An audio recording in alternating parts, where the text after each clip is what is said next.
The first sound is... You just saw my daughter teaching. Now listen to a conversation between my daughter and me. Kripa, what is this? This is my playboard. What do you do with it? I play with it and sometimes I take it to school and I teach with it. Okay. Is it a magnetic board? Yes, both. Magnetic board as well as chalkboard. Alright. What does it have inside? Magnetic alphabets Okay. and numbers. Okay. So do you have a chalk inside? Yes, Alright. two of them. Or can you write something? Yeah, sure. I always use this one because this one sucks. Equals. So do you like this magnetic board or your easel board for teaching? Both. Alright. But what do you prefer? This one the most. Okay. Present. Why do we use simple present in these tenses? It is her playboard. She plays with it. It is magnetic. She writes with the chalk. It has magnetic alphabets. These are all facts. Stating present facts or general truth is one of the most common reasons for using the simple present tense. Let's talk about other reasons. Now look at these two examples. Kripa uses her board very often. She is very comfortable when she teaches with her playboard. The purpose of these statements isn't really to tell the fact or general truth. Here I'm explaining an activity that happens very often. So when she teaches with her board, when she taught with her board in the past, and probably when she will teach with this board in the future, there is this feeling of comfort. She is comfortable. For a general reference to an activity that occurred in the past, occurs still now, or will occur in the future, we can use simple present.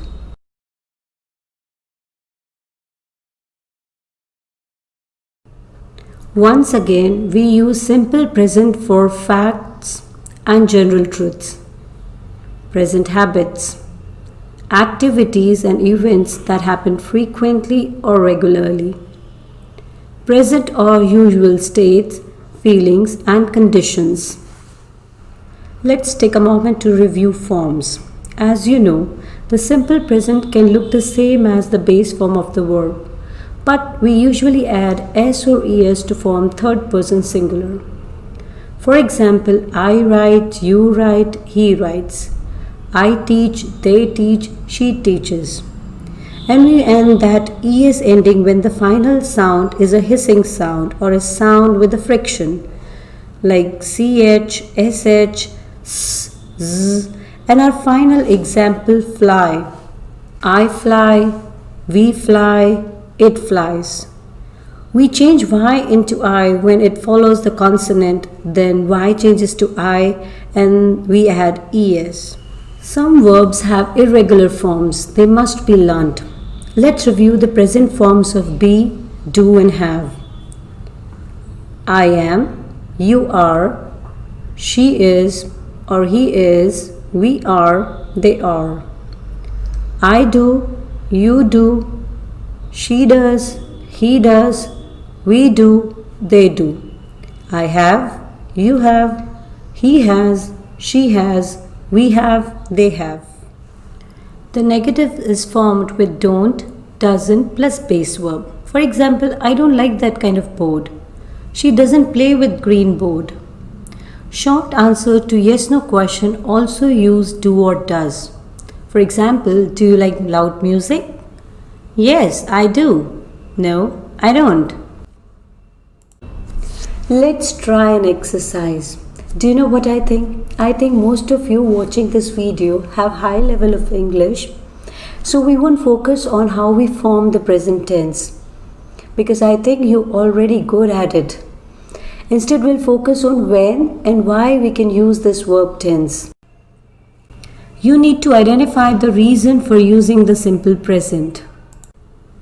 The school always has annual function in December. Why do we use simple present? Annual function is a regular event.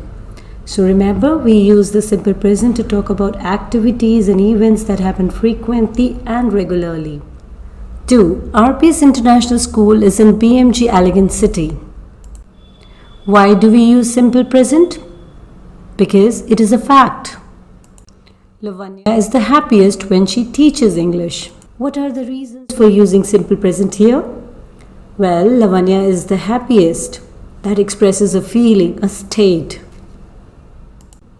When she teaches English refers to an activity that happens frequently or regularly.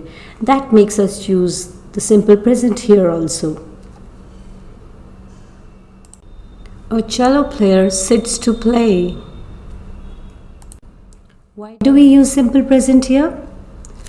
This refers to a fact, a general truth. Lavanya wears same shirt every day for teaching. Why do we use simple present here? Because we are talking about her habits. Well, that's all for this lesson. Thanks for joining me. I hope you'll continue to watch this series to learn about other verb tenses. Happy studies, and don't forget to subscribe to my channel. Bye bye.